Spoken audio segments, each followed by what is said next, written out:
Hi കൂട്ടുകാരെ, Glory's ജെ4ലേക്ക് സ്വാഗതം. ഇന്ന് ഞാൻ ഒരു 1/2 കിലോ ചിക്കൻ ബ്രസ്റ്റ് എടുത്ത് വെച്ചിട്ടുണ്ട്. ഇത് ഫ്രോസൺ ചിക്കൻ ബ്രസ്റ്റാണ്.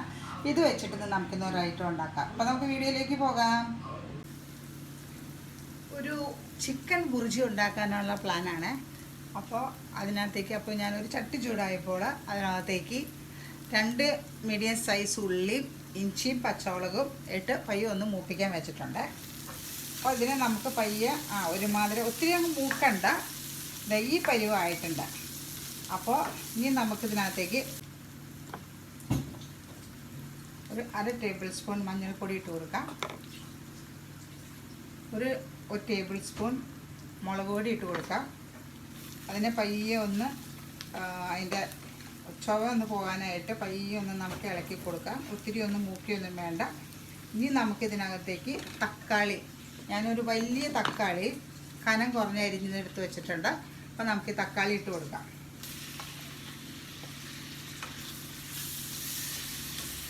നമുക്ക് ഇനിയിപ്പോൾ കുറച്ച് നേരം ഈ തക്കാളി ഒന്ന് വേവാനായിട്ട് നമുക്ക് വെയിറ്റ് ചെയ്യാം കേട്ടോ. അപ്പോൾ നമ്മുടെ തക്കാളി എന്തായെന്ന് നോക്കാം. നമ്മുടെ തക്കാളി ഒരുമാതിരി വേവായിട്ടുണ്ട്. അപ്പോൾ നമുക്ക് പയ്യെ ഇളക്കി കൊടുക്കട്ടെ.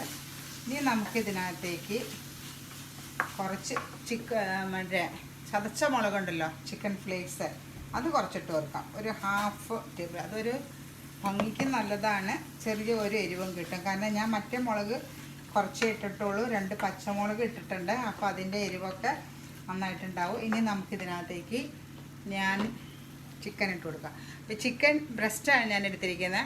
അത് ഇതേപോലെ നേരിയ ഒരു ഇതിലായിട്ട് നമുക്ക് അരിഞ്ഞെടുത്തിരിക്കുന്നത് കേട്ടോ. അപ്പോൾ അതിട്ട് കൊടുക്കാം.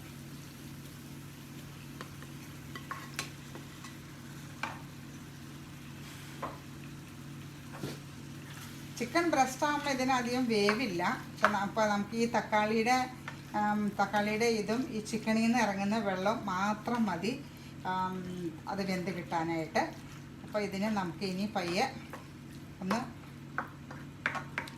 മൂടി വെച്ച് അതിനെ ഒന്ന് വേവിക്കാം. ചിക്കൻ എന്താണെന്ന് നോക്കാം. നമ്മുടെ ചിക്കൻ കണ്ടോ, അതിനകത്ത് ആവശ്യത്തിന് വെള്ളമൊക്കെ ഇറങ്ങി. ഇനി നമുക്ക് ഇതിനെ ശരിക്കും ഒന്ന് വെള്ളം ശരിക്കും പറ്റാനായിട്ട് വയ്ക്കാം. അപ്പം നന്നായിട്ട് അതിൻ്റെ വേവാവും. അതൊന്ന് പറ്റട്ടെ കേട്ടോ. അപ്പം നമുക്ക് ഇച്ചിരി നേരം വെയിറ്റ് ചെയ്യാം. അപ്പം നമ്മുടെ ചിക്കൻ ഒരുമാതിരി ആയി വരുന്നുണ്ട്. നമ്മൾ ചിക്കൻ ഇട്ടപ്പോൾ നമ്മൾ ഉപ്പിട്ട് കൊടുത്തിട്ടുണ്ടായിരുന്നില്ല കേട്ടോ. അപ്പോൾ അതിനായിട്ട് ഞാൻ ഇരിക്കുന്ന ഒരു ഫ്ലേവറിന് വേണ്ടിയിട്ട് എൻ്റെ അടുത്ത് ഒരു ഇൻഡോമിയുടെ നൂഡിൽസിൻ്റെ ഒരു ഫ്ലേവർ പാക്കുണ്ട്. അപ്പോൾ പാക്ക് ഞാൻ ഇട്ട് കൊടുക്കുകയാണ്. ഇതിനകത്ത് ഉപ്പ് രസം ഉള്ളത് കൊണ്ടാണ് ഞാൻ നേരിട്ട് ഉപ്പിട്ട് കൊടുക്കാഞ്ഞത്. അതുപോലെ തന്നെ നമുക്ക് അതേ സമയത്ത് തന്നെ നമുക്ക് ഒരു 1/2 ടീസ്പൂൺ പെരിഞ്ജീരകം പൊടിച്ചത് അതിട്ട് കൊടുക്കാം. എന്നിട്ട് നമുക്കിതിനെ ഒന്ന് നന്നായിട്ട് ഇളക്കി കൊടുക്കാം.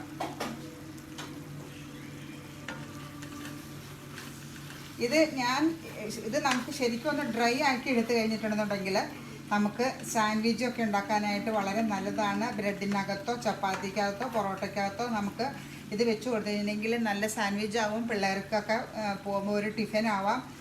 അതുപോലെ തന്നെ നമുക്ക് ചോറിൻ്റെ കൂടെ ഉപയോഗിക്കാം. ഒരു ചോറിൻ്റെ കൂടെ നമുക്കൊരു ഫ്രൈഡ് റൈസിൻ്റെ പോലെ തന്നെ ഒരു ചോറ് പോലെ, ഒരു ചിക്കൻ ചോറ് പോലെ ഉണ്ടാക്കിയെടുക്കാം. ഇനിയിപ്പോൾ ഞാൻ ഇതിനകത്തേക്ക് ഒഴിക്കാൻ പോകുന്നത് ഒരു ടേബിൾ സ്പൂൺ സോയാ സോസാണ്. അപ്പോൾ ഇതിൻ്റെ രണ്ടിൻ്റെയും കൂടി ഉപ്പാകുമ്പോൾ നമുക്ക് വേറെ ഉപ്പിൻ്റെ ആവശ്യം വരുന്നില്ല. നമുക്ക് ആവശ്യത്തിനുള്ള ഉപ്പൊക്കെ ഇതിനകത്തുണ്ടാവും. ഞാനിന്നിപ്പോൾ ഉണ്ടാക്കുന്നതെന്ന് വെച്ചിട്ടുണ്ടെങ്കിൽ എനിക്ക് പൊറോട്ടയുടെ കൂടെ കഴിക്കാനായതുകൊണ്ട് ഞാൻ ചെറിയ രീതിയിൽ ഒരു ഗ്രേവി ആക്കുന്നുണ്ട്.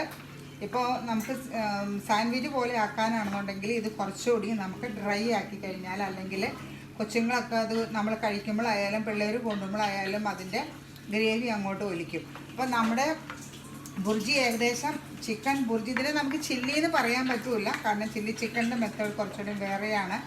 അപ്പോൾ നമ്മുടെ ചിക്കൻ ബുർജി ഏകദേശം റെഡി ആയിട്ടുണ്ട്. ഇനി നമുക്ക് ഇതിനകത്തേക്ക് ഫൈനലി പോകുന്നത് കുറച്ച് മല്ലിയില ഇടണം. അത് ഓപ്ഷനിലാണ്. മല്ലിയിലയുടെ ടേസ്റ്റ് ഇഷ്ടമില്ലാത്തവർ ഉപേക്ഷിക്കുക. പക്ഷേ മല്ലിയില ഇട്ട് കഴിയുമ്പോൾ നമ്മുടെ ബുർജിക്ക് ഒരു പ്രത്യേക ടേസ്റ്റ് വരും. അപ്പോൾ അത് ഇട്ടാൽ വളരെ നന്നായിരിക്കും. അപ്പോൾ ഞാനിവിടെ കുറച്ച് മല്ലിയില അരിഞ്ഞെടുത്ത് വെച്ചിട്ടുണ്ട്. അപ്പോൾ ഇത് നമുക്ക് ഇട്ട് കൊടുക്കാം. അപ്പോൾ ഇതുപോലെ നമുക്ക് തീ ഓഫ് ചെയ്യാം. മല്ലിയില ഇട്ട് കഴിഞ്ഞിട്ടുണ്ടെങ്കിൽ തീ നമുക്ക് വേണമെന്നില്ല. എന്നിട്ട് ഇട്ട് കൊടുത്തിട്ട് അപ്പോൾ എൻ്റെ വീഡിയോ ആദ്യമായിട്ട് കാണുന്നുണ്ടെങ്കിൽ സബ്സ്ക്രൈബ് ചെയ്യാൻ മറക്കരുത്. അതുപോലെ തന്നെ ലൈക്ക് ചെയ്യാനും കമൻറ്റ് ചെയ്യാനും മറക്കരുത്. ബെൽ ബട്ടൺ പ്രസ് ചെയ്തിട്ടുണ്ടെന്നുണ്ടെങ്കിൽ ഞാനിടുന്ന വീഡിയോസൊക്കെ കാണാൻ പറ്റും. അപ്പോൾ കൂട്ടുകാരെ ലൈക്ക് ചെയ്തും സപ്പോർട്ട് ചെയ്യണം കേട്ടോ. സബ്സ്ക്രൈബ് ചെയ്യും സപ്പോർട്ട് ചെയ്യണം.